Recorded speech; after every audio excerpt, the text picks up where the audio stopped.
After an absolute beatdown of Sean McVay and the Los Angeles Rams, are the Cardinals on a playoff trajectory in the NFC West, Johnny? The rest Victory of Monday for your nasty right? boys of PHNX Cardinals starts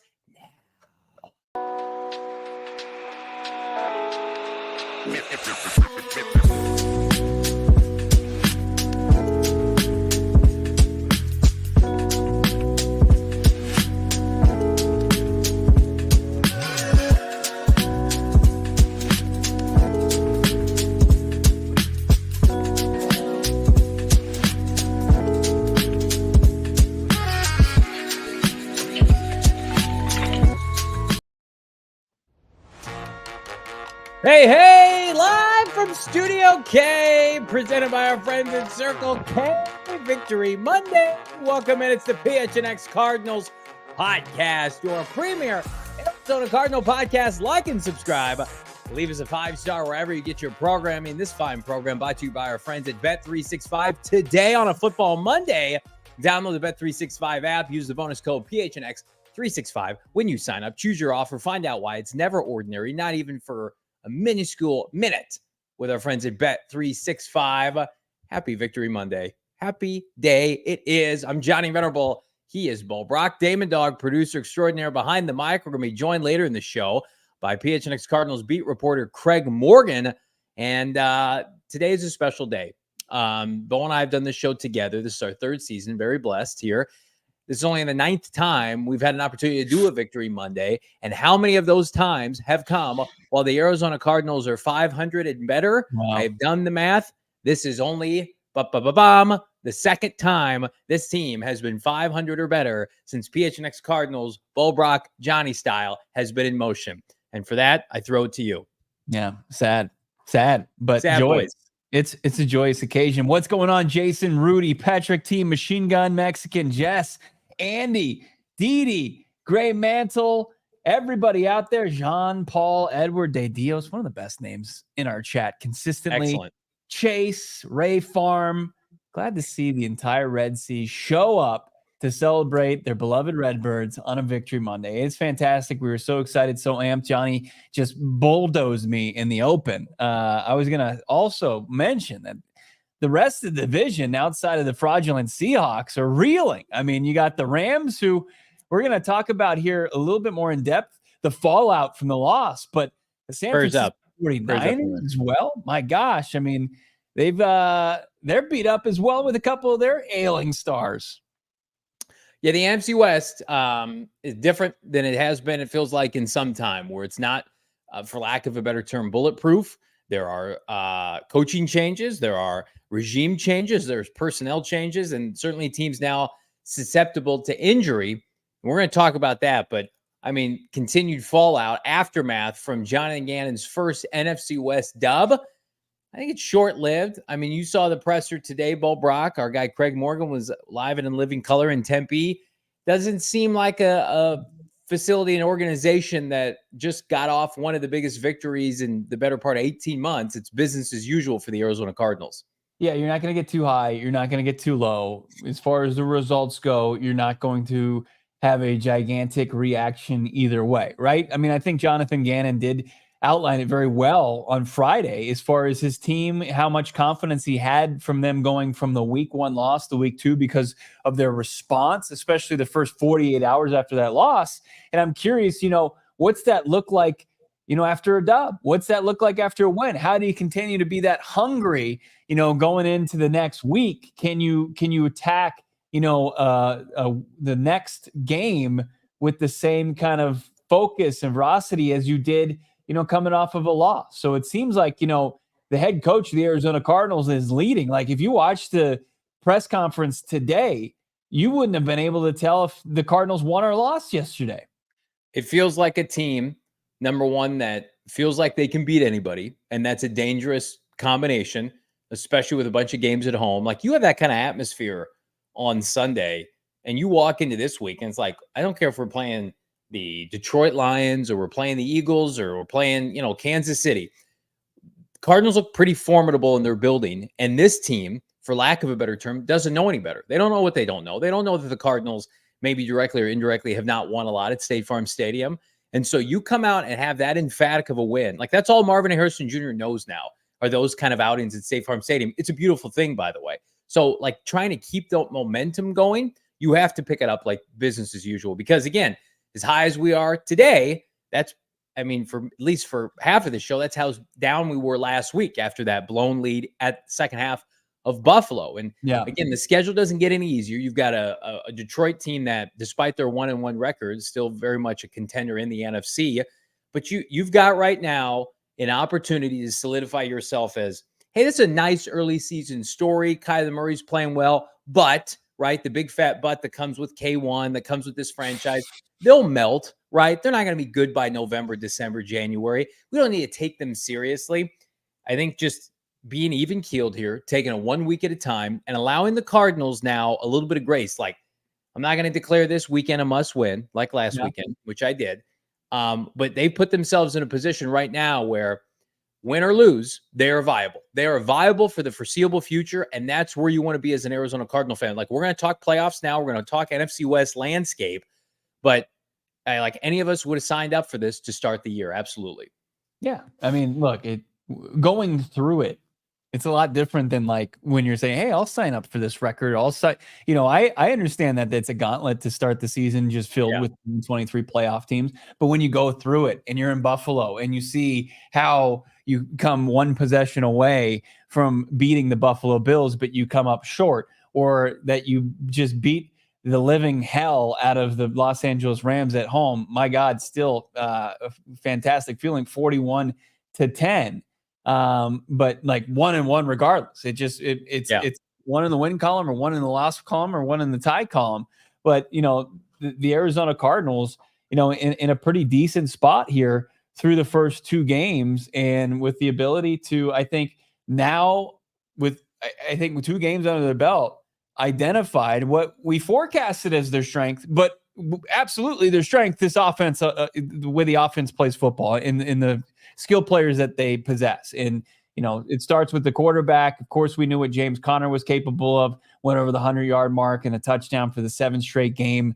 I mean, did you see that stat from Greg Morgan? It was like, first time since some guy who was going up against guys who work on the farm or, plumbers office, right? Yeah, exactly. It wasn't like modern day football James Conner was tapping into. And then, Marvin Harrison Jr. exploding onto the scene in the first quarter, still waiting to get Michael Wilson, Greg Dortch up to speed as far as integrated in this offense, and how well the offensive line is played. Like, the strength of this team is the offense. And with that offense, and as Jonathan Gannon has outlined, like when Kyler Murray's playing like he has in the last 2 games, you can compete with anybody.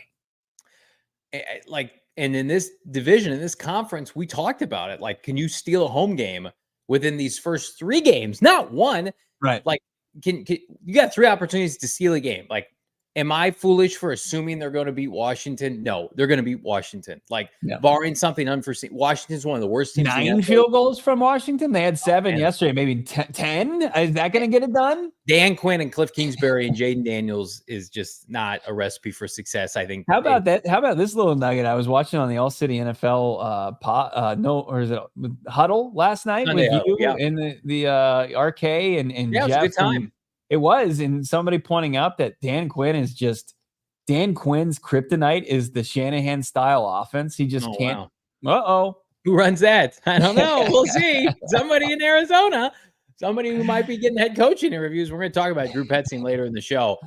I mean, the Cardinals right now have put themselves in a position, again, through these first 8 to 10 games. Like, we're going to be sickos here. I'm pulling up the schedule because we're talking about playoffs like a big time sicko. Here's the 2024 schedule. Cardinals are 1-1. Hallelujah. And they won the more important game because it's in the NFC West. It's in the NFC. The Buffalo Bills obviously are not in their conference. So when you talk about the end of the year, strength of schedule, tiebreakers, etc., you look at the NFC and the teams that you play in this conference. We're gonna pour one out for the Rams here in a little bit. But now you look ahead and it's like NFC, NFC, NFC, NFC. You got 3 NFC opponents. You got to keep your head above water through these first 6 games. Can you get to 3-3?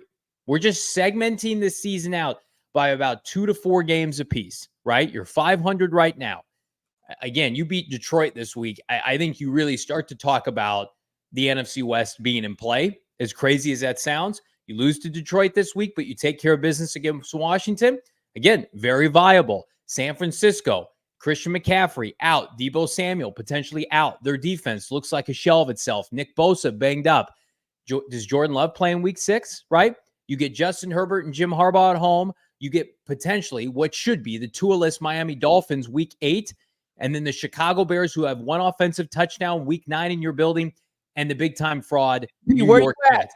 MP, how about them Bears, baby? Looking strong, looking real strong. Where is he? Is he? He's not in our chat talking, just running smack. He's not chirping. Where's MP? Somebody go find him on the Twitter streets and bring him in here and tell him we'll pay him so we can give him a verbal beatdown here instead of paying us super chats to embarrass himself. But looking at that schedule, let's look at it one more time, Damon Dawg. Okay. Because we're talking playoffs today. I told you I would. We're going to do it. We're doing it right now. What is your revised prediction here after 2 games with real tangible insight pertaining to both this offense and defense through 10 weeks? We're going to go up until the bye. How many games are the Cardinals winning in your opinion? Based on what we know now, we're sickos. We're doing this. Buckle up. I'm going to need a shower after this. This is so gross. Let's see. So 1-1 now. Look. And you don't have to go game by game. You can just round. Yeah, I mean, I think I'll go 2 by 2 here. Weeks 3 and 4, I think you come out of there, you're like potentially 2-2, best case 3-1, obviously. I mean, I think you could 7 and 8 is the opportunity really to kind of put together back-to-back wins outside of maybe this upcoming week. So I got 2, let's say conservatively 2-2. There's 8 more games before the bye. I'm going to say, what? You go then. You go. 6 and 4. I mean, that 5 and 5. Let's start with you're going to go 5 and 5 conservatively. Yeah, I will go 5 and 5 as well. And again, we're both agreeing that's a conservative estimate, wouldn't you say? At this point, given what we've seen, like. I was talking about before the season, could they get to 3 wins before the bye? Could they get, and be kind of in the mix? And then you got an opportunity, a bunch of people on social media predicting they were going to go on a run from weeks 12 to week 16, right? Yeah. If you get to 5 and 5 by the bye, you're assuming at worst, you're going to split with Seattle. You're going to take care of New England and Carolina. So there's 3 more wins minimum. So then you're telling me you got to just beat Minnesota, LA, or San Francisco to get to 9 wins.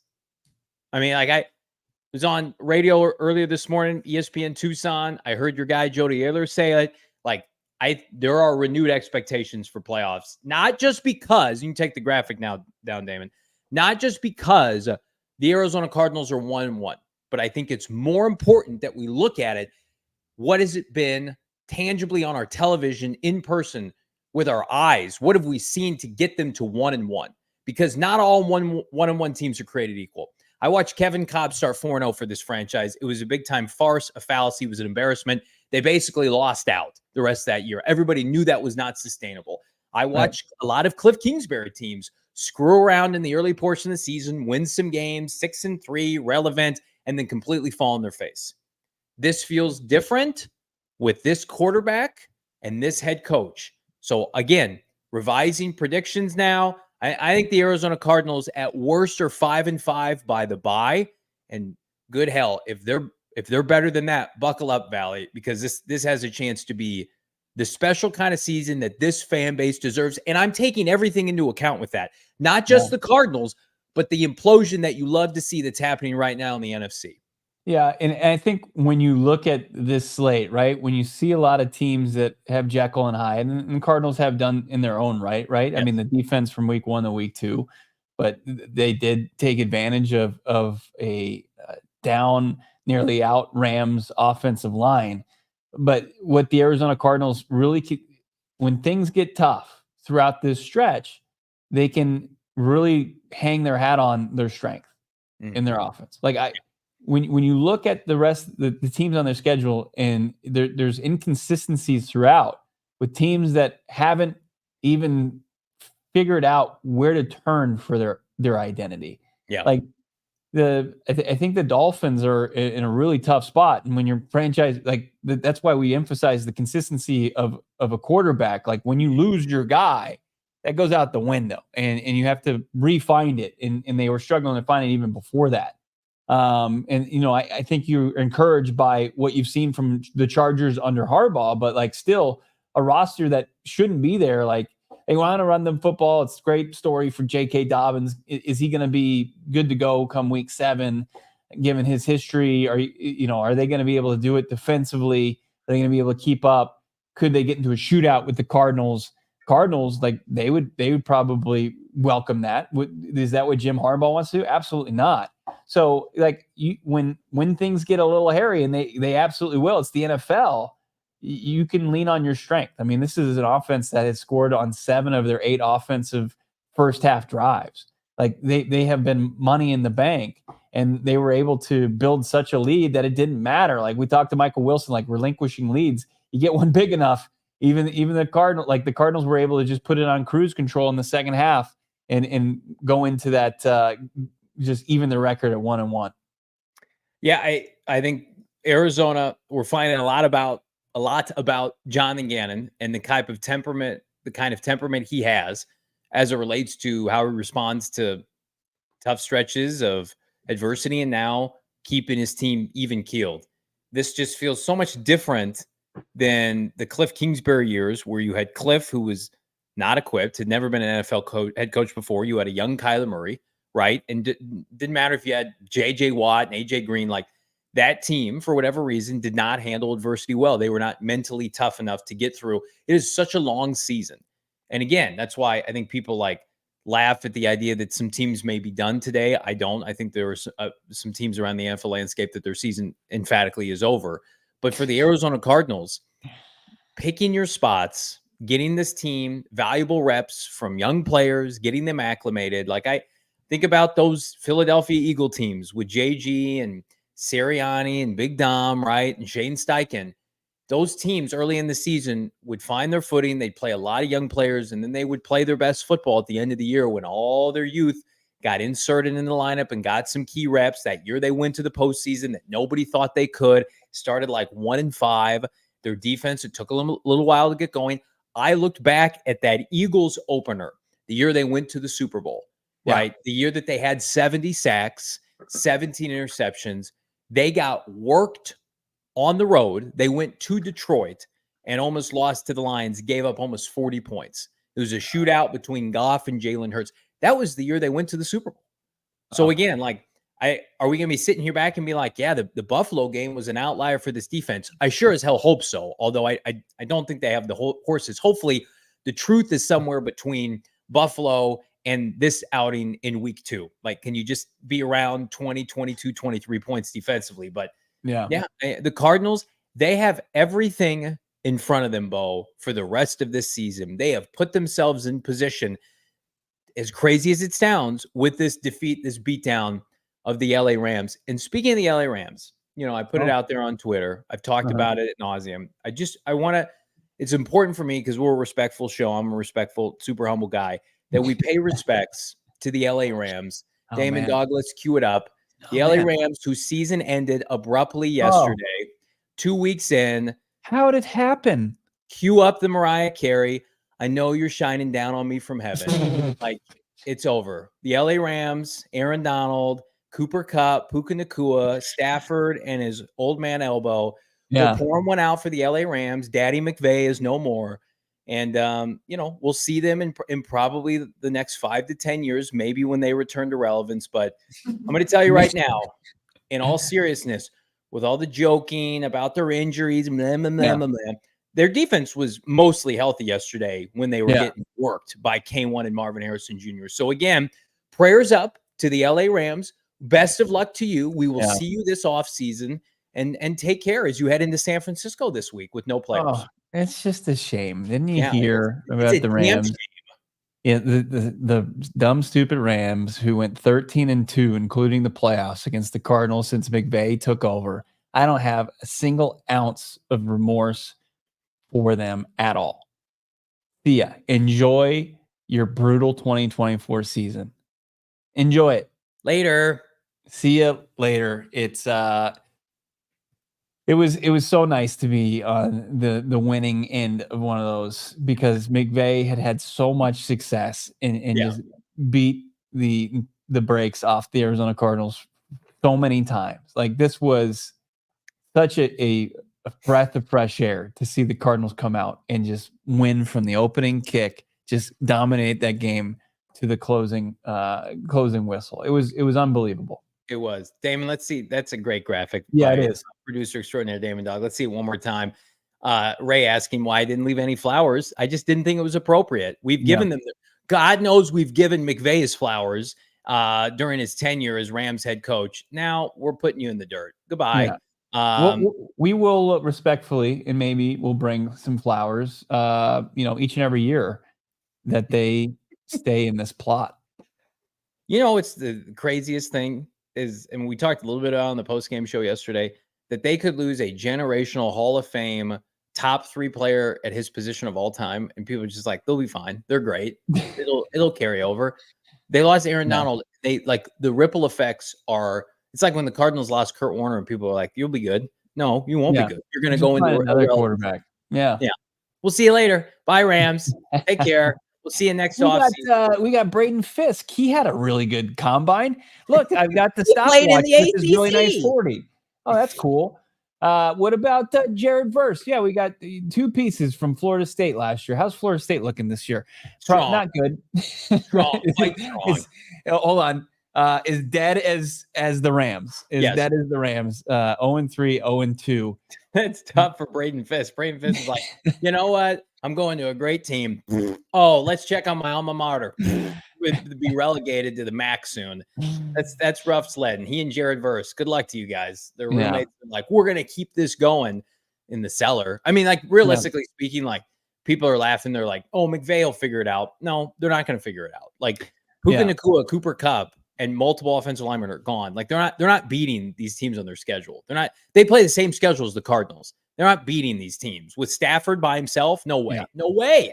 No, I mean, it literally is Stafford now on his own. It's Stafford in that run game that eked out like 17 yards midway through the third quarter yesterday, and then added a couple. Like, they got to 50, and that was garbage time stats. Like, it was seriously like 17 yards rushing. They couldn't get anything going. The rest of the defenses are just going. Who are their leftover receivers? Like, I don't even know who's Matthew Stafford going to throw to. Tyler Higbee. They were talking about on Twitter. They had to trade for, like, who's the guy? Robert Woods.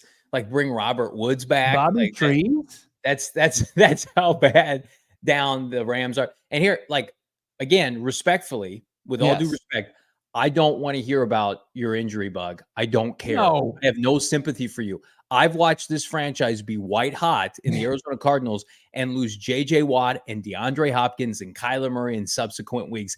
And nobody cried for the Cardinals. Nobody put on a pity party. Analysts they approached the game. The analysts would just approach the game like that. That didn't, like, those players didn't even, like, like, they don't have anybody like defense on the defensive line. Like, why are the Cardinals suddenly really bad? Oh, it's because it's Colt McCoy and me playing defensive line. You had some big games though. You really did. I appreciate it. I'm doing well. I'm getting out there. Yeah, Tutu Atwell. According to House of Cards. Nice drop yesterday, by the way. Like, they tried to get him involved, and it was just like clank. Tutu Atwell. Year 3 is his year. You still have the opportunity to continue to change the narrative. It's like, okay, a little blast from the past. You talk about the dominance of Sean McVay. Jared Goff's up next. Jared Goff, 8-1 against the Cardinals in his career, and he started 0-1. He's ripped off 8 straight. We're exercising the demons to begin this year, and he is next up on the list. And he, like, here's what I will say, and we're not going to get too much into a preview because we got a week to do it.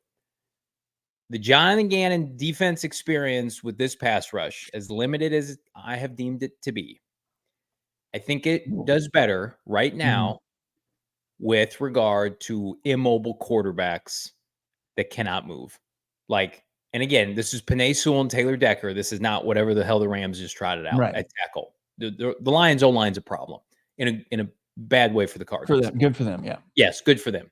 bad for the But Cardinals. Jared Goff is less mobile than Matthew Stafford.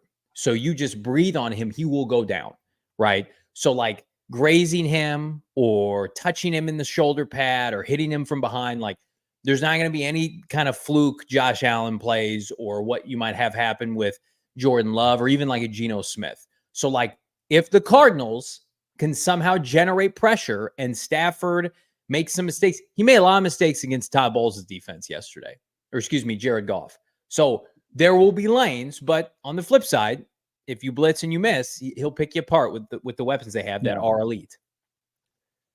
I mean, it's a good blueprint. It really is. And like, I think the Lions they've had, I think that their best football is obviously ahead of them. You just don't want them to get right week 3 against your defense. And it is, especially like there's a couple things that are play that the Rams just had no ability to do, is establish the run and protect their quarterback. That, I mean, you can't discount that because they're coming up and the Lions offense is geared up to do both of those things. And with that, we've seen, it feels like every time that Goff has, led his, whether it's the Rams or the Lions, to victory over the Cardinals, it's because he's got the infrastructure necessary to kind of pick them apart. And on the flip side, I mean, we barely talked about this offense. I mean, the Cardinals should be able to pick up where they left off the last 2 Sundays. I mean, Detroit's defense, while it's got Aiden Hutchinson and company, like you get ample protection. You can do some damage in their back 7. Let's get some of these super chats. Kicking us off here on a Victory Monday, that guy Angelo, 187, $5. Angelo? Great home opener, Bo. Blessed I was there. Awesome. Defense played hard. Benson is a nice compliment. 5 sacks, Johnny V. Hashtag hit the like. Love the show. Well, we appreciate that, Angelo. And Bo, it was nice to see the pass rush reemerge for the Cardinals. It was great to have my co-host cook up his crow. Would you air fry it? How'd you cook it? Raw, just like I like my steak. Raw. Just raw crow. And he had to gobble it down, especially Dennis Gardeck leading the charge with 3 sacks. That guy, Angelo, thank you for the $5. How about our guy, Jason? $10, man. Thank you. Johnny just got off the phone with Gardeck. He says he accepts your apologies. He loves you, but he just needs time before he calls you back. Hashtag relationship goals. That's very, respect give him his space. And then hopefully you guys can maybe rekindle at some point. In all seriousness, Jason, like our guy, Britton Golden on PHNX Cardinals post game is good friends with Dennis Gardeck. And like, I'm sure he's seen my horrible shtick and wants to murder me slowly, but he's a great stand-up guy. I'm happy for him. I always root for Cardinals to do well. I just ask a lot of my team because I want my team to win. And when they no-show from a pass rush standpoint week 1, this platform is going to be used to call that out. So good on Dennis Gardeck. I hope he can keep it going. Potato bread, $4.99. With everything going on, it definitely feels like the NFC is up for grabs, seeing analysts choosing the same teams to represent it. I mean, it's a long season, but I mean, potato bread's it's what this podcast has been preaching all summer. And even I'll give my co-host credit, even though I don't want to, where I was ready to push the chips a little bit earlier in the sense of let's add a piece or two and let's go for a playoff spot. You mentioned time and time again, Bo, the Cardinals have to earn it, right? They have to earn Bo Brock's respect to be able to say, we're going to take you seriously as a playoff team. I mean, did that not feel like watching that? You were in person yesterday. Yeah. That is not Matt Rule's Carolina Panthers. That's Sean McVay and Matthew Stafford that you embarrassed wholeheartedly in your own division. And again, you're contending in the NFC West. You're contending in the NFC. Those are the rules. I didn't write them. And so now you're in a position, like we're going to talk about it. If there's a piece, a place you can upgrade, at what point does Monty Ossenford say, I'm going to reward this team? Because this team right now, led by an MVP caliber quarterback through 2 weeks, he's number 2 in QBR. We're gonna see if this team can reach higher heights than even we thought in 2024. Yeah, you don't know how high I can fly, Michael Scott. Look, you kind of weathered the storm. I mean, I know you got a big game against Detroit this upcoming Sunday, week 3. Yeah, I mean, you could set yourself up like you can go from, hey, things are pretty good, 2-2 through 4 weeks, but what happened? Who's available to come off IR after 4 weeks and is ready to come and contribute right away? Big Darius nasty. Robinson. Yeah. Yep. Big D Rob. So that immediately, supplements what you want to try to do with your defensive front. But I hear you. Like you still need more. You still need more. And you're not being greedy. You're just being realistic, right? But pretty good performance when you needed it here in week 2. And there's a little bit of a better measuring stick, I think, coming to town on Sunday in week 3 than you just faced. But look, you can only control what you can control and play who's on your schedule. And pass rush stepped up in a big way with those 5 sacks. Gannon eyed $4.99. How about loving this super chat? Yesterday, beer in one hand, beer in the other. So double fist in there. Love That's that. right. Stadium was rocking. 1, 2. That's right. Yep. MHJ back-to-back TDs, all we dreamt about a year ago. LFG. I thought the same thing, Gannon and I was having like flashbacks last night before bed, like a sicko. I was like, remember when all of last year we talked about a player that wasn't even assured to be a Cardinal, almost on a daily occurrence. Yeah. Now he's on the Cardinals. Now he's making plays and helping them win games against Sean McVay. I mean, like, it's about as beautiful and as you get emotional about football. That's stuff to get emotional about in all seriousness. You're putting on your sleeping cap. You had your nightgown on. You were like, And my honey, am I cucumbers already asleep, dreaming? She said, no, Johnny, you're awake. This is real life. Real life. So very blessed. All right, we're going to get back to these super chats here in a minute. We're also going to talk trending up, trending down. And before anybody gets their pitchforks out, we're having some fun with trending down this week because Cardinals get their flowers. I hope you all got your flowers with our friends at Bet365. Never ordinary. Your boys continue to be hot with our pregame Bet365 parlay bets. We went 2 for 3 again. Just missed on our guy Michael Wilson by like 16 yards. Almost went 3 for 3 with our little prop booster on Bet365. So again, I think we are roughly 4 for 6 on the year. 60%. Yeah, wow. That's professional Funny bettors. how that works And, out. and you know what's interesting is 67% of us have a positive record on hold or fold the line as well. Not naming names. Yeah. Just raw stats. We won't name names. 60%. We won't talk about that till Wednesday. And they're also with our friends at Bet365. I'm not sure if you guys knew this or not. There is a new favorite to win Offensive Rookie of the Year, and he has won MHJ at minus 250 with our plus 250 with our friends Not at Caleb Bet365. Williams? Not you've been watching Caleb. Marvin Harrison Jr. is the favorite, followed by Jaden Daniels and Malik Neighbors. So if you want to get in on that action, use the bonus code PHNX 365 when you sign up. Again, a mere $10 deposit is going to get you a $5 bet equals $200 bonus bets. How about that? How about the no sweat bet up to $1,000? Again, check them out right now. Bet365. We love them. You should too. Download the app, Bet365. And then use the bonus code PHNX365 when you sign up. Got to be 21 years and older, physically located in the great state of Arizona. If you or someone you know has a gambling problem and wants help, call 1-800-NEXT-STEP. Text NEXT STEP to 53342 or visit problemgambling.az.gov, both for more information. Investing in your flooring is like investing in your offensive line. You cannot go and take it lightly, right? You've got to really be serious as far as flooring because you're going to walk on it every day, and if you have it done wrong, and we've been there before, it's a complete disaster. It can even take down the value of your home. You don't want that. You don't want to mess around. Talk to the professionals of our friends over at Empire Today. Empire Today is going to make it easy, quick, convenient, and you're going to have the highest quality products that are going to be put in for your flooring needs, whether it's your apartment, your condo, your home.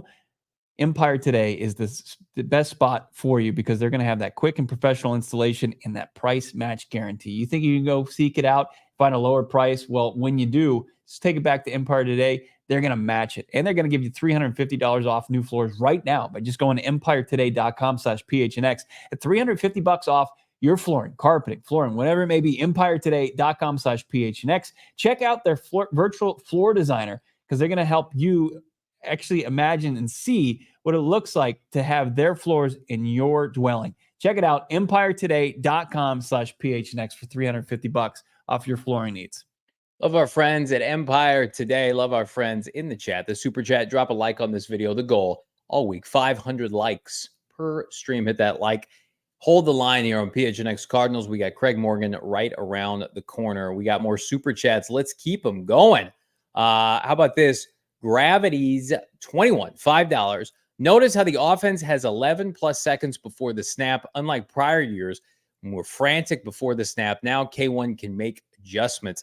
I mean, if they've had a pre-snap penalty, I don't know when it was. And they're certainly, as a team, not penalized often. So, yeah, I mean, it's Drew Petzing deserves his flowers today. That was a masterful game. Jonathan Gannon called him, what do you call him, a baller or something to that extent, Stud. like a stud. Yeah, I mean, actually have that clip. You want to play that? You just want to hear let's it from JG himself? it. Oh, we're good. Called him a stud.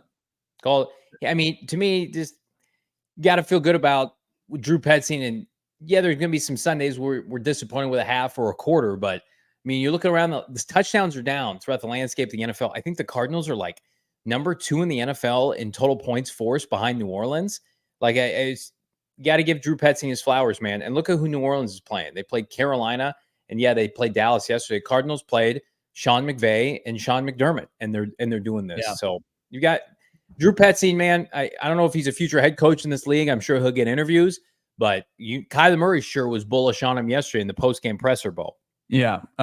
Cardinals this season, 2024 team penalties, 10 in 2 games. So about 5 a game. And they have 6 in week 1. So 4 in week 2.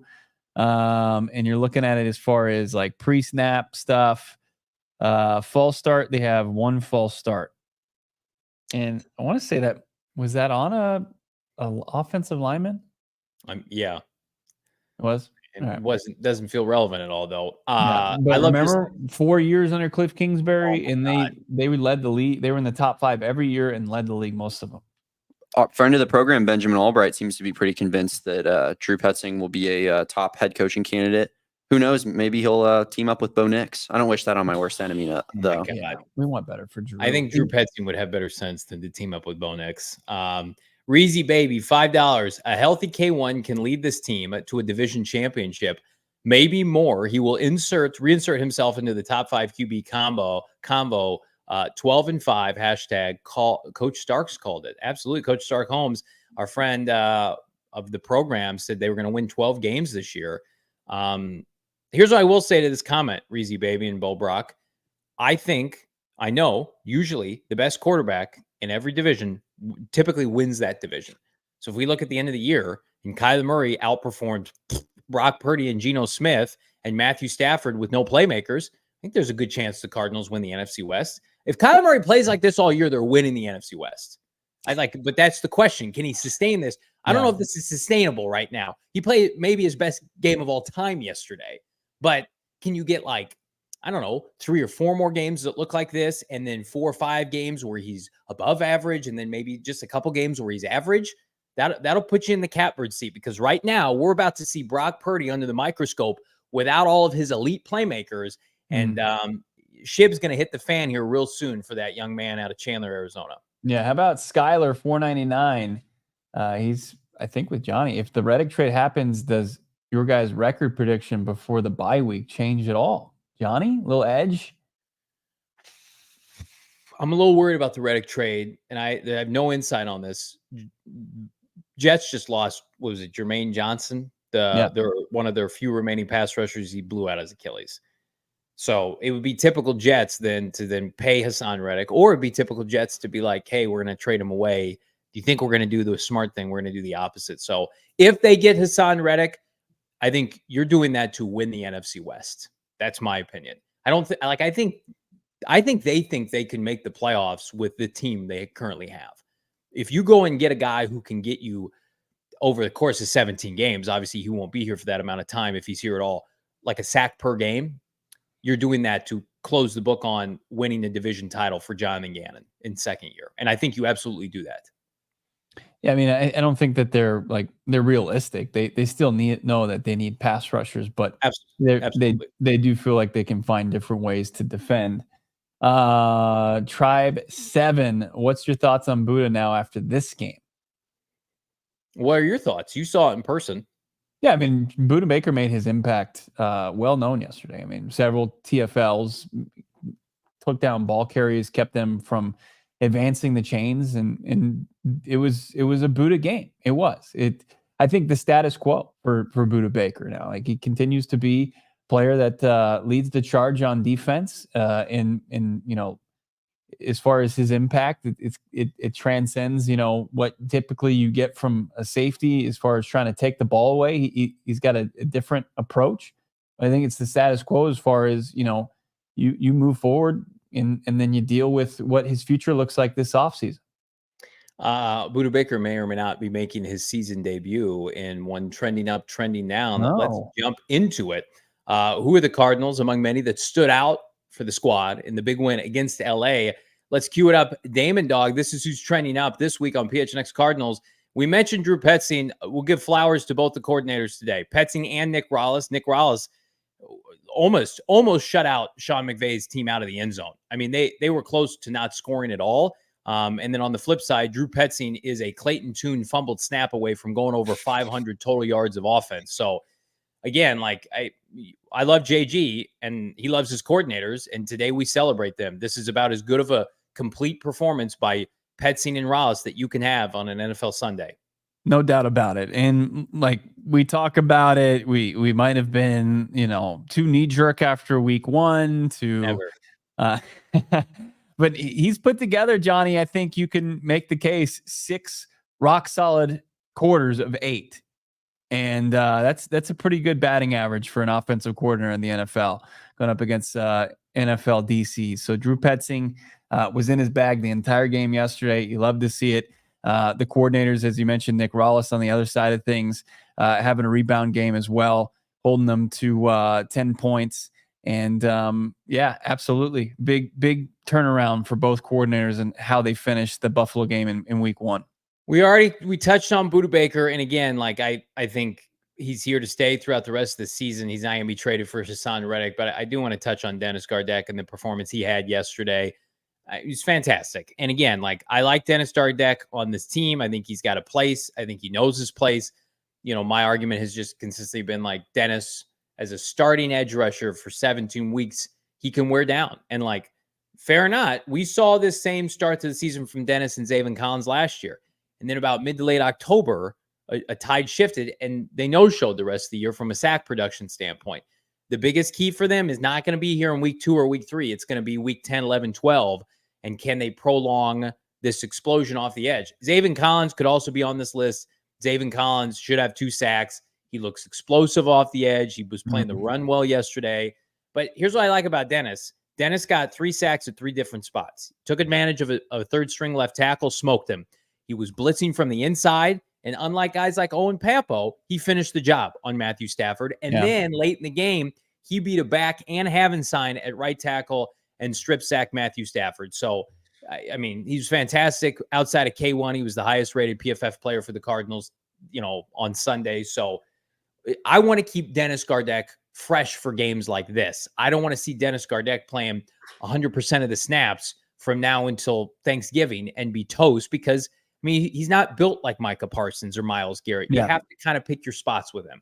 Yeah, I mean, between weeks 11 and 18 last year, the edge rushing group had 1 token sack, right? And Dennis Gardeck and Zayvon Collins combined had 4 yesterday. They ended that little slump. Yeah. But to your point, like before that, they were good, but can you do it consistently through the marathon of the NFL season when, it's physical each and every week? You're not getting any weeks off outside of the bye and the wear and tear that it can take on the body. And, guys who aren't built like Myles Garrett or TJ Watt, it tends to wear them down a little bit more. So, and who was the final Buddha Baker? I mean, we've touched on Buddha. Like you saw, he's got his limitations as a pass defender because of his age, and that's just what happens. But he is deadly at the line of scrimmage, and there's a place now with more and more teams running the football for a safety that's a plus defender against the run. So I thought all the Cardinal defensive backs played excellent yesterday. I was rewatching some of the film this morning. Max Melton, he made an open field tackle on Cooper Kupp. Where Cooper, I think, caught it for 6 yards, thought he was going to get some yak, and Max kind of threw him backwards. And then on the same side, like Garrett Williams is really steady. Sean Murphy Bunting had a bounce back game. So they have enough defensive backs that are plus cover men where Buddha can then just kind of do his thing toward the line of scrimmage. You're going to need Buddha Baker to have that kind of outing this weekend against Detroit. Again, you're going to need to double down on that. Yeah, hopefully he iced up a little bit yesterday after torpedoing his body as he always does, and is get ready for the Jahmyr Gibbs and David Montgomery and of course that offensive line. So, all right, I'm curious to see what trending down looks like after a 45-10 or 41-10 drubbing. We're going to be nice to the Cardinals and leave them largely off of trending down this week, but we're going to have some fun in the process. Let's see it, Damon Dawg. Number one, tough day for the K1 haters across the Twitter streets, across the national media landscape. Very close attention to the people that are opting not to comment on Kyler Murray's performance yesterday. But yeah, tough day for the K1 haters. Also tough day for Daddy McVay as he sheds a tear after getting mollywopped by Jonathan Gannon and Kyler Murray. We'll see you at week 17, Daddy McVay, when you're going to be starting Stetson Bennett and your team's going to have 3 wins and you're going to be taken for the quarterback from Texas. Good luck to you on this landscape of the 2024 NFL season, which will be largely uneventful. And then lastly, we're going to put Johnny Raffio on the shelf this week because they are not the worst, that being the Cardinals. In fact, they are leading most statistical categories, especially offensively across the league. So Johnny Raffio is going into hiding until his Superman cape is needed again, Bo Brack. Superman cape or his scarf, right? It is bittersweet that we don't get a Johnny Raffio, the worst segment, the worst for any department for the Arizona Cardinals. That's it's a bit celebrating. It's dead in the chat. It's not dead. It'll be back when you least expect it. It'll be back. Johnny's scarf and his whole Johnny Raffio, his whole getup, his whole costume is within reach right now. I'm looking at it right now. I have it queued up when we need it. No, they are not. Listen, you sure you don't you just don't want to talk maybe like overall NFL, maybe talk about Bryce Young getting benched today. You just get a Johnny Raffio sag off. Johnny Raffio has to be specific to the Cardinals. And a lot of people are saying, I don't know if you heard this, Bo, that my segment last week motivated this team to be as good as they were yesterday. So I'm not sitting here. You most definitely didn't. 100%. I'm not sitting here and saying that I'm the reason they won, but I'm not saying that. I'm just saying people are saying that. You had zero impact. You behind your microphone had zero impact on the Arizona Cardinals and how they performed this week. You didn't motivate them. It wasn't like bulletin board material. It wasn't in spite of Johnny Venerable. When it's a bad man. You walk by and you said, I inspired that. They say, I don't even think about you and walk by you. Sure, Jan. Yep, sure. Telling yourself that. Junior saying, I'm itching to put it on right now. That may or may not be true. But Johnny Raffio's, he's off to the side. He's on the sideline for a little while. And I mean, I certainly, in all seriousness, did not expect this outing. I picked them to lose by double digits, and then they come out. That was the most dominant performance from an Arizona Cardinal team. We had the advanced metrics last night on the Sunday Huddle in 17 years, 16, 17 years. Who would have thought that was coming? Yeah. Again, the Rams had their defensive players. I don't want to hear about injuries defensively. The Cardinals had 500 yards of offense, could have had another score if it weren't for Tune. DeMarcado was going to score that drive. They were going to put up 40, 45, 46 points in that game. Yeah. And we're talking about, the Rams are hurt. There's no Puka or no Cooper Kupp. Are they playing defense? No, I mean, it was Marv, his whole performance was in the first quarter. Then they're like, you're good, Marv. You're fine. Yeah. And Kyler, as Marv mentioned, the 4 incompletions from Kyler all day went to Marv. When Kyler targeted somebody else in the passing game the rest of the way, basically, he was money. So they were inches away from Marv having 1 or 2 more touchdowns too, those back shoulder fades that they're going to figure out. I mean, that was a beatdown of epic proportions that we may not see. I hope we see it again. I hope we see it this weekend, but we're going to see our guy Craig Morgan regardless here in just a hot minute. He's going to tell you about the sights and sounds from the Cardinals locker room yesterday and today. But first, I hope you all had the sights and sounds of Chicken and Pickle yesterday as your premier tailgating spot on NFL football Sundays. Big thanks to everybody who came out to Chicken and Pickle for the PHNX Cardinals tailgate. I heard it was off the chain. I'm excited. I'm hoping to get out to one of them. we're scrambling. Bo and Craig are at the facility. Damon and I are at the studio. We got Espo, we got Gerald, we got a bunch of people. Derek Montilla at Chicken and Pickle. If you want to come hang out, I strongly encourage that you do. We're going to put links in the description and the show notes.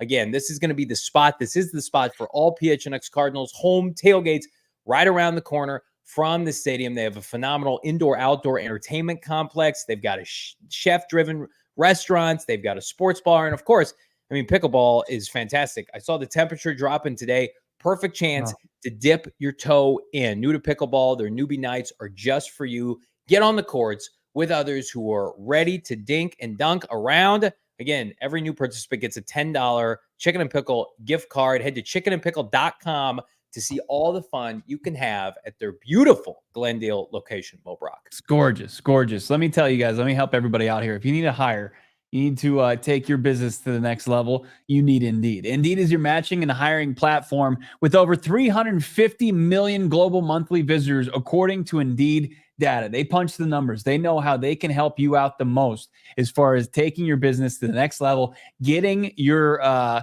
open positions filled with the most qualified candidates possible. Check out Indeed. It doesn't just help you hire faster. 93% of employers agree that Indeed delivers the highest quality matches compared to other job sites, according to recent Indeed survey. Right now, our listeners, they get some money off just by being a listener of PHNX Cardinals. You get $75 sponsored job credit to get your jobs for your company more visibility at Indeed.com/AllCity. Just go to Indeed.com/AllCity right now, and you show support for this show right now by saying PHNX Cardinals sent you. Go to Indeed.com/AllCity. Terms and conditions apply. You need to hire. You need Indeed. Indeed, you do need to read his work at GoPHNX.com. Is the PHNX Cardinals beat reporter. His banger of an article dropped earlier today, Monday morning. Quarterback Cardinals win was chock full of fun storylines. We're having fun with Craig Morgan on a Victory Monday. Craig, how we live and how were the vibes, more importantly, out in Tempe with JG and company? The vibes were good, guys, but I'm angry today. Oh. I'm angry because I think quarterback ratings should go higher than they go. Oh, wow. Okay. I just don't get it. I don't get why it's a slippery slope. 158.3 is the cap. Why is that the cap? Can someone explain that to me? It's science, Craig. It's science. It's a slippery I'm slope. Definitely lost. I'll dig in. How high do you want it to go? You want it to go like 1,115? I mean, that's for people smarter than me, but 158.3 seems like an arbitrary number, doesn't it? Yeah, it is strange. It is strange. You know, I also thought it was a bit strange. I guess not. It isn't off-brand. But if I missed yesterday, maybe from one of Johnny Venerable's bits, and I wake up out of a coma and I had no idea about the weekend, I would have never guessed that the Cardinals won a football game based off of listening to Jonathan Gannon and just how he conducted his presser today. Right? How about that? It's just, yeah, there's a lot of stuff to clean up. Yeah, it was fine. Yeah. And I get it. I get it to an extent, right? Because you got to keep them focused on the next game. It's one game. I get all that, but have a little fun with us on Monday. The players don't even turn their attention to it until Wednesday, right? So let's put a little shine on this win. That was a big win. I heard you guys talking about it. I wrote about it. That was a complete win, guys, in all phases. They were so impressive across the field. And of course, nobody's perfect. Yeah, I mean, Kyler Murray was, according to quarterback rating, but you're going to make mistakes in a game, right? You're going to have things to clean up. Coaches always look for something that they can focus on in the next week's practice. But man, that was a butt kicking. That was a beatdown against a team they hadn't beaten in that building in a decade. Yeah. Let's just enjoy that for just a little bit. I hope they got to enjoy it for a little bit. I hope they internally did a little bit of celebrating because they beat the Rams finally. They slayed the dragon. Ding dong, the witch is dead. They finally beat Sean McVay. And they are dead. Like, I'm declaring the Rams dead. I think they're irrelevant for the rest of the season. They have no players. They got destroyed. They're 0-1 in the division. They're about to be 0-2 to the Niners this weekend. But it does put into context, Craig. Now the hierarchy of the NFC West has changed, in my opinion, and potentially the NFC. We're seeing a lot of parity. Dallas is taking a step back. I don't buy any team in the NFC South. Don't feed me that garbage. You know, the Bears look terrible. The Packers don't have Jordan Love, right? I don't buy Minnesota and Sam Darnold. And there you have the Arizona Cardinals. And it's the point you and I have been trying to make, my co-host Bo Brack here, for the better part of 2 months. They have a responsibility to this fan base, yes, to stick to the rebuild, but also to look at the product at hand. You cannot waste this type of year that Kyler Murray may, knock on wood, be poised to have, and screw around and win 7 or 8 games. Like I think certainly people are waking up to the idea that they could win a wild card after yesterday. How could you not? But if the NFC West is open at any point here within the next 4 or 6 weeks, if you're Monty Austin-Ford, you have to be looking at improving this team 100%, cleaning up your gaps, because right now, yesterday was the best quarterback performance I've seen in Arizona, certainly since Carson Palmer, Kurt Warner-esque, 10, 15 years ago.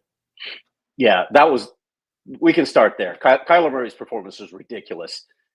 Jonathan Gannon talked about his decision-making. That was the most impressive thing to him because he's a cerebral guy. He likes to see somebody master the mental side of the game. But that was vintage Kyler Murray in so many ways, extending plays with his feet, keeping his head downfield, his eyes downfield the whole time, making plays with his arms. It was hard to find flaw with anything that he did yesterday. And when he has a performance like that, you start to dream a little bit. You start to think about what's possible for this franchise when he does that.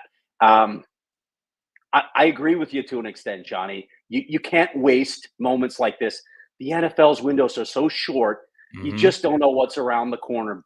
Having said that, I just don't think Hassan Reddick is walking through that door. I don't think you're going to get your wish. But I should point out, you should make up with Dennis Gardeck because he showed up yesterday. He showed up in a big way. My guy from Lake in the Hills, Illinois, which is why you should be giving him some more love, by the way, because he's a local like us. Go ahead. I'm not going to say that. I'm not going to say that I've written Dennis a 3-part apology on this nice takeout menu I have here, but I put a lot of thought and effort into this. It's not a finished product yet. All I'm asking is, Jonathan Gannon, just give me a platform, maybe for 45 minutes in the locker room, uninterrupted, with the rest of the team, to read to Dennis, maybe to lock eyes with Kyler and Marvin in the process. I think that would go a long way, Bo. Don't you think? No, I mean, it sounds like this apology ploy is just all for Johnny to hang out with guys he wants to be friends with. It's pretty much the most disgusting thing I've heard outside of your game prediction and your bet last week on the holder fold. So, no, I mean, so we talk. JG did address the pass rush. He continues to stay confident in that group. Am I wrong? He did mention hey, it's not all about, just quarterback sacks. There's more to it. He also shed some light and maybe informed the audience, Dante Stills was a bit of a surprise inactive yesterday. Did Gannon give any kind of insight as far as what the I guess thought process is behind that? Yeah, just a wee bit. He didn't talk much about it. He just said it had to do with what they were trying to do defensively, and he left it at that. So we can read that a million different ways. Was Dante Stills not doing something? I mean, we saw the grades. He wasn't bad. He wasn't great in the last game. If you even buy into those grades for what they're worth, maybe they just wanted more of a traditional nose in that game. Maybe it had to do with what they were trying to do along the line. He didn't give us many clues, so we'll just have to wait and see whether Dante Stills finds his way back onto the active roster in the next game, or whether they, like they do in hockey, roll with a winning formula and don't shake anything up. Kelvin Beachum, I was looking at some of the PFF grades. We have not given him his flowers either. While he did have, I think, maybe a holding penalty, and he had some rust to knock off. His PFF grade for pass protection was excellent. And, run blocking be damned, Craig, a guy who has played this long in the NFL, that was not expected to be a factor, that now is in charge of protecting one half of Kyler Murray's blind side on the right side. I thought Kelvin Beachum was excellent. And hopefully this is a sign of things to come, because Detroit's got a hell of a pass rush. But for at least a given Sunday, number 68, he was excellent. Agreed. And listen, we talked a little bit about the opportunity to practice with the first team for an entire week and what that might mean for the reps. Clayton Adams talked about it. He talked about it as well, that it's an advantage. He admitted it can be an advantage. He's paid to go in cold. He knows his role. That's going to happen sometimes. But yeah, when you're with those guys, when you can think about, okay, I'm only going to be on the right side. I may not, when you're a reserve, I might end up on either side. So what are you thinking when you're on the bench? It gives you a chance to hone in on your job. But beyond that, he's such a pro.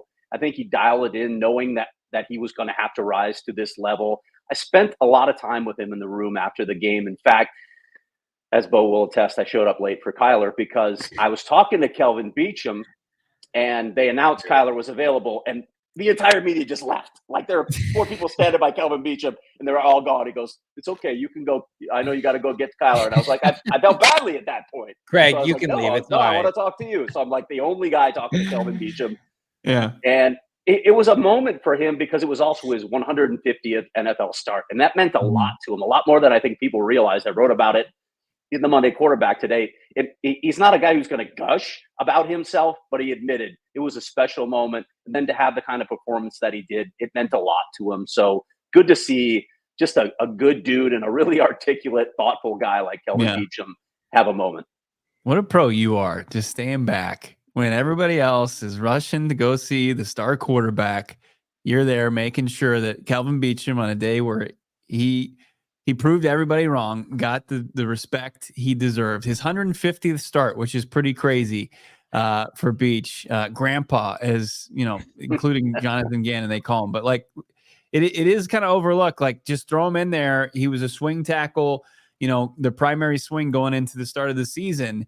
And you got to be ambidextrous, kind of playing both sides of that thing. And you can't ever give it, one side, enough focus. And Beach finally, he's the right tackle, focused on that, and came out and played very well. But big test on the way as far as that goes. The mention from Marvin Harrison Jr., this is I think the last kind of interesting thing I took from today's press conference was Marvin Harrison Jr. yesterday said he might receive some blowback from reaching the ball across the goal line. What was Gannon's, response to that? He was keeping that one in house. He said there would definitely be a conversation, but he was keeping that one in house. So apparently JG didn't like that. I'm guessing that has to do with ball security. You can't make that risk in that JG. situation. But how about style points? Come on, give him some style points. That was incredible. And I think I saw multiple highlights talking about how he took off from the 5-yard line. He took off from the 5-yard line. That's 15 feet. And he reached the end zone in the air.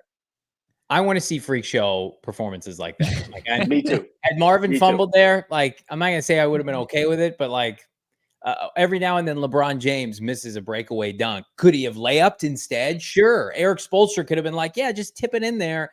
But I want to see Marvin Harrison Jr. do cool stuff that we haven't seen at State Farm Stadium since number 11 walked the sideline. So I love JG. I'm gonna push back on that. And Bo and Craig, I expect you guys to push back on JG. We need to bring some gravitas to these games, some style points.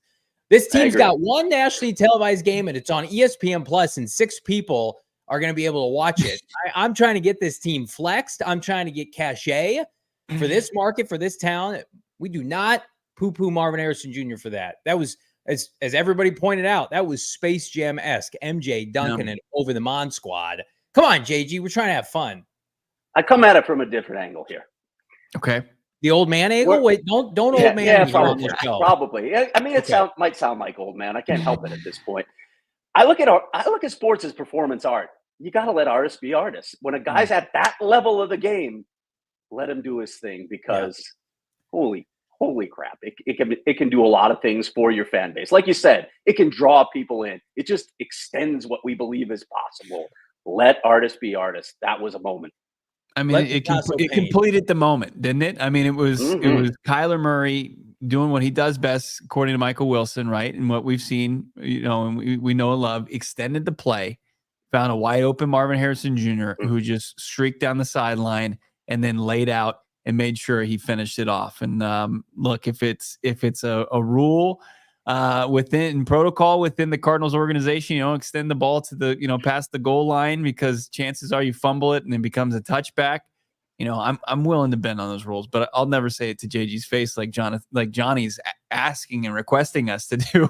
If we get a chance to do a one-on-one with JG again at the combine, I've already made a note. I will bring this up and I will look him in his face and I will tell him, hey, Coach, great season. You were actually wrong about that in the presser after week 4. And he'll say you were wrong about this. The pass rush. My yellow legal pad and go through it all. We got more from Craig Morgan. Get back to your super chats, but care to guess, gentlemen, what it's going to take now after 2 games to get in the door at State Farm Stadium this Sunday for what could be, I'm just going to call it right now, maybe a playoff preview matchup. Lions at Cardinals. Ticket prices, the cheapest one, Craig, go. How low do you think it is? Oh, man, I have no idea. I hate it when you put me on the spot like this. Ticket price. Buddy, when's the last time I bought a ticket to anything? Wow, big time. That's big time. I mean, it's just, look at how old we talk about how old I am. Craig's got a credential into any event, at any contest, anywhere. But I think we got to go back like 18 years when he was going to like Disney on Ice, and he was ponying up for that. But outside of that, probably no sporting event. Bo, what would you say the ticket price is? I'm going to say $54. It's really close, my friend. You can tell Bo spends a lot of time on Game Time. $61 to get you in the building with our friends at Game Time. Stark contrast to this weekend, which I think you get under $20. Lions fans travel well. Don't let them. Get your tickets with friends at Game Time. Use the bonus code PHNX for $20 off. Again, I love seeing the Red Sea return to State Farm Stadium. I love the return of the home field advantage, and I love for you all to go to Cardinal games and save money in the process with our friends at Game Time. Again, the bonus code is PHNX for $20 off. And again, you can get your ticket, you can get your parking pass through Game Time, and you can have a great weekend. On top of that, go to a Cardinal game Sunday. How about a concert Saturday night? How about an event? How about something in the community here? You would be surprised. The interface for Game Time is elite. It's number one, but you'd be surprised outside of sporting events. They've got music, they've got shows. I think it's the premier sporting app, ticketing app for Taylor Swift. Sabrina Carpenter, I'm a big fan of, coming here in November. I'm sure those are going to be hot fire tickets, I think, at Suns Arena. So tons of stuff going down on Game Time. Check it out right now. Game Time is the app. Download it today. Bonus code is PHNX. We're going to GameTime.com, PHNX for $20 off. Download Game Time today. Bo, what time is it? Sabrina Carpenter time? Game Time. Might be Sabrina Carpenter time for for Johnny. Apparently you're in on that, huh? That's going to be your concert.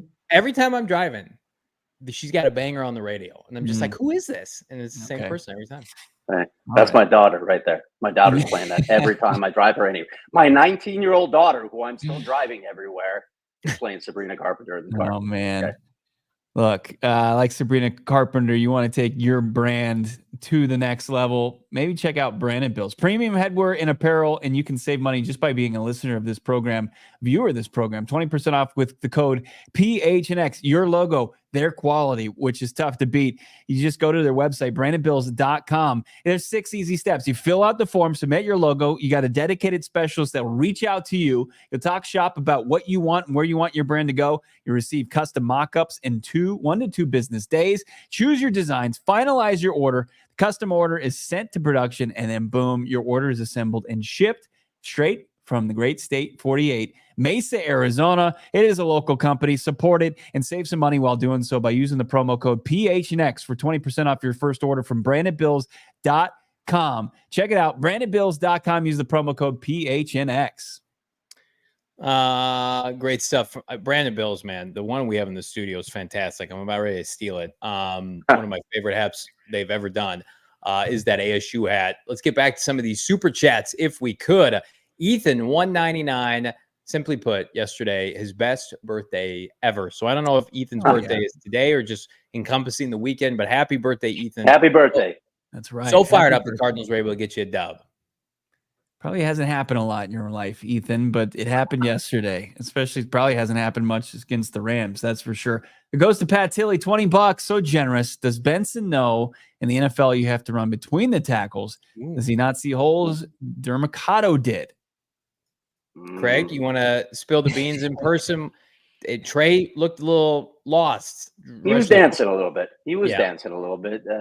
James Conner spoke today, and he didn't give a lot of insights, but He's in his ear. He's in his ear. I think he'll get it figured out. Watching James Conner a little bit, maybe learn a little bit. I think he's, when you get in those situations and you have so few reps, you're trying to make something happen, right? You just gotta go with the flow of the game. You gotta follow your blocks. You gotta do what you're supposed to do instead of trying to do something on your own. I think he'll get there. It's just he's not getting a lot of reps now, so he's not getting a lot of opportunity to shine. I was talking to Britton Golden. Go ahead, Bo. Did he get most of his reps with the backup offensive line? Yeah, he got a bunch of them with the backup offense. But I mean, DeMarcado too, right? Like, so yeah, they did sub freely in that late in that game. That was the only point. By the way, we asked Jonathan Gannon, was there any point at which you thought you had it in the bag and where you thought everything was going your way? No, I never think like that. And then he's like, oh wait, I subbed a lot of guys, so I guess I did at that point. Oh wait, when we were winning by 35 points, the game was right. Yeah. When we were beating the Rams by the second largest margin we've ever beaten them, whether it was in St. Louis, Arizona, or Chicago. When I pulled the guy I've never pulled before, I knew I was winning. With Paris Johnson Jr. telling him to put on his street clothes, we've had enough because he's dominated so much. When Clayton Tune enters the game, it's serious.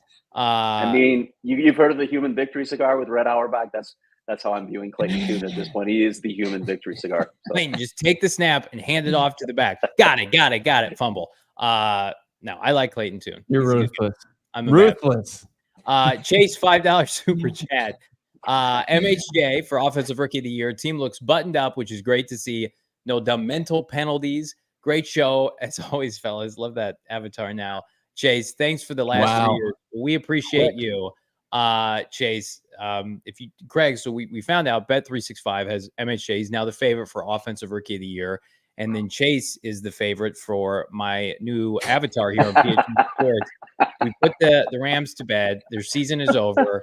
It lasted all 2 weeks. So that's it. Cardinal seasons have ended faster than that. So, man. Are we really talking playoffs? 100%. Like, it would be irresponsible not to. After 2 games. Can you imagine? 2 games. I'm sorry. You're one of the best quarterbacks in the NFL right now, and you're very viable at 1-1. You've won a division game, and the rest of the division is imploding by the day. Yeah, I only want to talk playoffs moving forward. I love this. I love working with this man. Johnny alluded to it earlier, but I mean, should we just skip over week 3 preview and just go to Lions, Cardinals, NFC divisional round preview? I think so. Fast forward to January, please.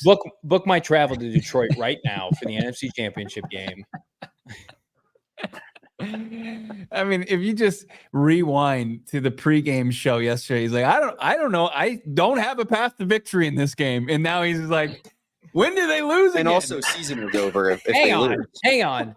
I had to see it with my own eyes. Don't be a smart, you know what? This team hadn't beaten the Rams at home in 10 years, and then they ended McVay yesterday. He got ended. He went to the presser and was like, "I don't have anything." They can't beat McVay. McVay is dead. He is. Listen, it's like I said on Friday. It's like I said on Friday's show. I'll believe in Santa when he's standing right in front of me, and that's what happened yesterday. So now I'm Tim Allen, the Santa Claus. Santa Claus is real, and I'm ready to go to the postseason. I'm buying this team now. Now you can't screw around against bad teams, but I think the narratives that, and I'm being serious when I say this, and Craig, I'll direct this to you. I think the narratives that people were trying to drive, fair or not, after week 1 of a moral victory, you could go one of 2 ways with that, and people are going the other way now. You could say moral victory, but if you lose to McVay like you always do, it means nothing, which I agreed with. Or you could take the opposite approach and say, well, you're having a great outing against the Rams, and it reaffirms what we all saw with our eyes going up 17-3. So that's what I'm choosing to believe based on the performance yesterday. But it was all predicated on what they did yesterday. If they would have stunk it up again, then it would have been warranted. But they didn't, and that should provide a map way for the rest of the season, should it not? I think that's fair. At least offensively, I think it's fair. I mean, I still have questions about this defense. I don't think the challenge was necessarily as great yesterday as it was in Buffalo, but the offense has shown a lot. I didn't buy into those. People are talking about, Kyler can't win a game, when it's on the line at the end. Come on, watch how that played out. Again, we've talked about so much of this. Greg Dortch gets a couple calls that game maybe changes right there. Kyler did a lot in that game. The offense did a lot in that game. They lost their right tackle. That changed what they could do offensively. Yeah. There are a lot of variables that go into this analysis. I liked most of what I saw from the offense in Buffalo, and they took it up another notch. They had a complete game, as we just talked about in week 2. So that side of the ball, I think there's a ton of promise. We've been saying that for a while. What is the other side of the ball going to look like? That's what continues to concern me. You know, it's just so tough at this level to identify like where you can excel, where you can kind of where your strength is. And when you have that and you've identified it, and it's the offensive side of the football, and you can have that great balance between run and pass, it just puts you in such a position to help out your defense where you kind of fall short. And it can kind of be a bit of an equalizer. So yeah, the Kyler critiques, you know, when you look at last year in 8 games, he nearly had 3 game-winning drives. Matt Prater makes a field goal. He's got 3 game-winning drives in his small resume last year. He goes 0 for 1 to start the season, and people are starting to say he can't do it. It's just they're just saying things to just they're just shooting from the hip, as people often do. Yeah, this is a rare day in Kyler Murray's history where there's basically zero criticism, and that's unfortunate. But you know, he has played, and we know when he can play consistently, the Cardinals are often on the winning side of football games. Yeah, what are you going to say when a guy has a perfect passer rating that could be higher if science weren't stupid? What are you going to say at this point about Kyler Murray's performance? How are you going to nitpick anything at this point? In a league where teams have to watch Bryce Young play quarterback, not anymore, but not anymore. Through 19 games in Caleb a league, Williams, right? And Caleb Williams, and we've got to be spoon fed that Sam Darnold's an MVP candidate, and ho hum, there's Kyler Murray for his career, who's got a now better than 2-to-1 touchdown to INT ratio. He hasn't thrown, knock on wood, an interceptable pass this year. He looks the best he's ever looked before, and there's no reason to think it's going to slow down as he continues to build a rapport. There's room to grow with Marvin Harrison Jr. I think you could get Michael Wilson more involved. I saw advanced metrics today stating definitively Trey McBride and his usage, he's going to be the #1 tight end for the rest of this year. Like, he's going to have the best receiving tight end numbers, catching wise for the rest of 2024. That all equals a big time all pro year from Kyler Murray. Like, do I think he's going to win the MVP? No, I don't think the Cardinals as a team can support that, because that typically comes with a 1 or a 2 seed, right? But I think he can be the best quarterback in a division where Stafford's team is irrelevant now, Geno Smith's beating up on bad teams, and Purdy's really close to being exposed? Of course he can. And that was always my argument, is when he's going and he's now finally has competent coaching, there's no reason why this team can't take a huge step forward. And in return, these other teams that thought they were going to be contenders this year, like Chicago going all in, like maybe their window's not open yet. Maybe they have 25 or 2026 more likely on their schedule as a contending team. Can I do an aside here? Can I just pause for a moment on Trey McBride? Because there were a handful of plays in that game where they're just jaw-dropping, right? Where you just say, oh my God, these guys are superior athletes. And Kyler made a bunch of them. The throw in the back of the end zone to Marv was just a perfect ball. When he scrambles to his left and finds Marv down the sideline, just, again, being able to extend plays with his feet and still make that play. Marv's dive we talked about. But that high point catch that Trey McBride made along the sidelines, God, that play was just ridiculous. It was a perfect throw, first of all, because it's double coverage. That's the only place where the ball can be caught. And he makes that catch at the height of his leap. It just lets you know, like, we're not anywhere close to the same species as these guys when they can make plays like that. That was just a spectacular play. It will give opposing defensive play callers nightmares, just because their matchup nightmares across the board. And we haven't seen 2 of their guys get going. I mean, a little bit of Dortch in the first game, but we haven't seen much from Michael Wilson. But being able to establish the run with James Conner, and then having Marv, but then also having the true #2 in Trey McBride, and showing off that ability. And when Kyler's on, it was what it was yesterday. It's damn near unstoppable. And it's for this team right now, I put this tweet out. Kyler Murray's 27 years old. Marv's 22. Trey McBride's 24. Michael Wilson's 24, 23. I mean, like they have an opportunity. Like I don't know how long this. Put Paris Johnson in that conversation. Yeah. 22, 23. It's all predicated on Kyler Murray's health. If he's healthy, this is a sustainable thing for years to come. Something that Cardinal fans have not had. Like we talked about all offseason. We love Kurt Warner and we love Carson Palmer. Those had shelf lives the minute they got here. You were trying to squeeze that orange as much as you could. Now it's like, hey, don't forget about this former #1 overall pick that's only 27, that maybe his best football could be, I don't want to say the second half of his career, but certainly act 2 now with Gannon and company. Everybody on this offense is about to reap the benefits of Kyler Murray in 2024.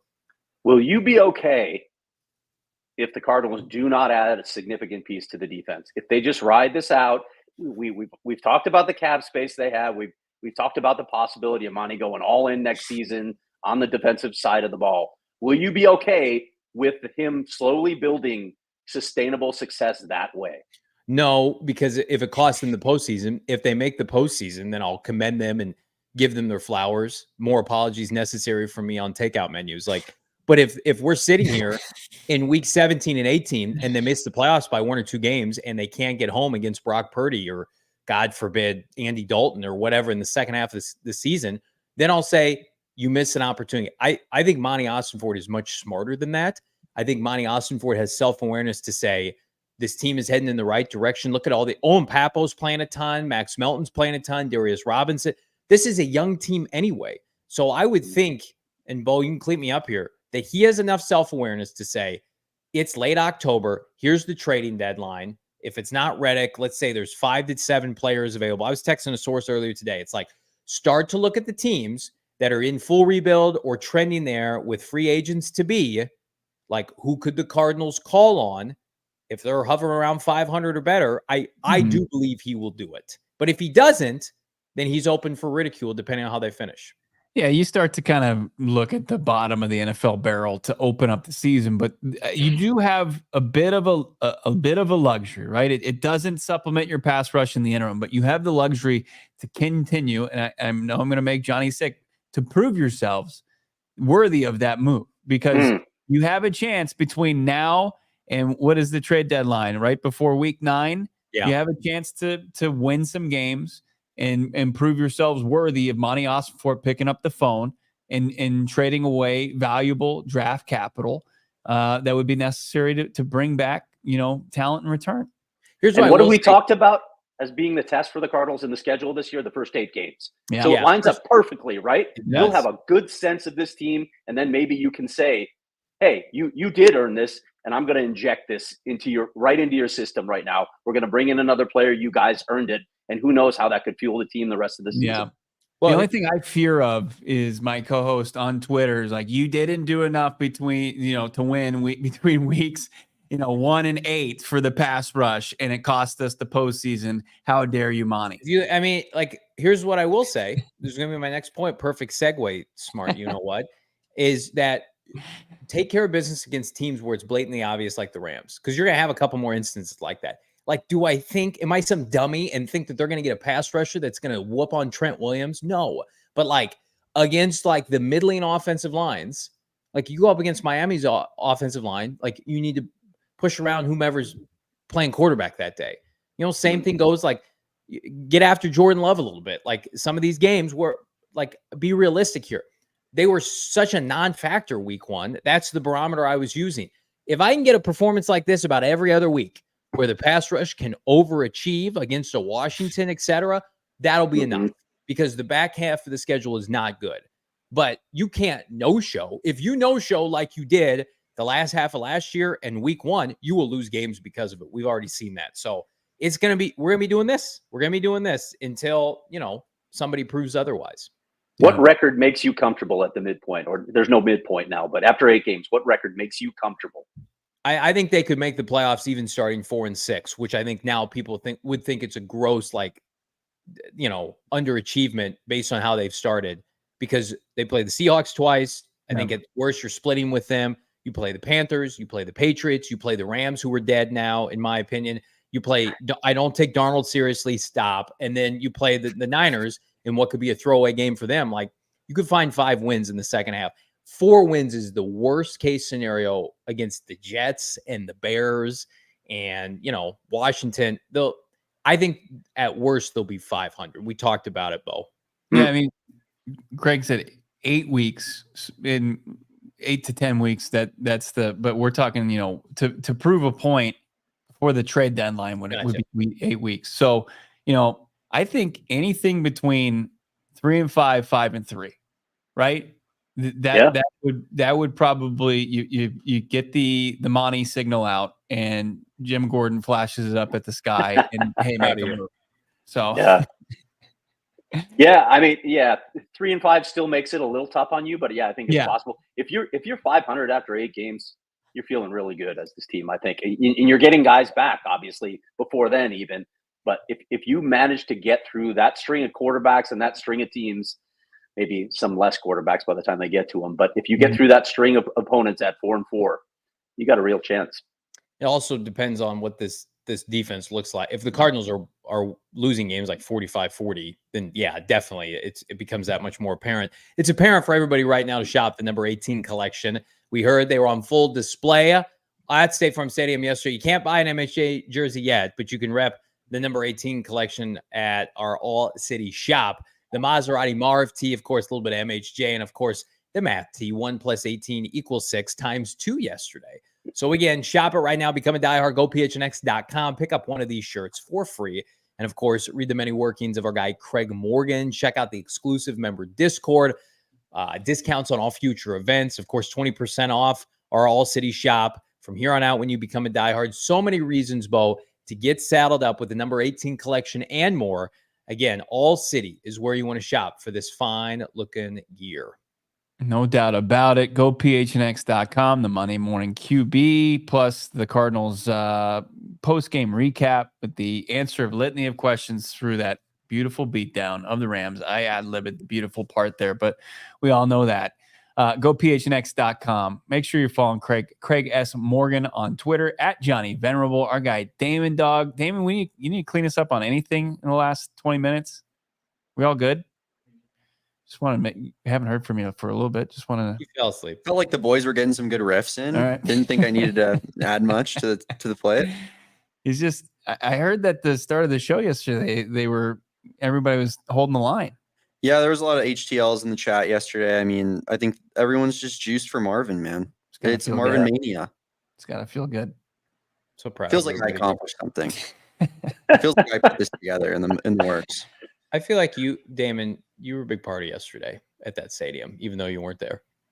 Yeah. Thank you. I appreciate that. Oh man, what a fun Victory Monday we had today. We got clips. We're going to put them out. PHNX_Cardinals. If you haven't checked them out already, hit that like, subscribe to PHNX Sports here on YouTube. Everybody leave right now and go to GoPHNX.com. Read Craig's latest article for the sights and sounds surrounding this team and the insight you can't find anywhere else. We're having our biggest month to date. It's because of all of you. We appreciate everybody here. And we're excited about the content coming down the pipeline and this team. So for Bo, Brack, Craig Morgan, Damon, Dawg, I'm Johnny Venerable. We're back on a Tuesday. Take care. We all silly like the mayor.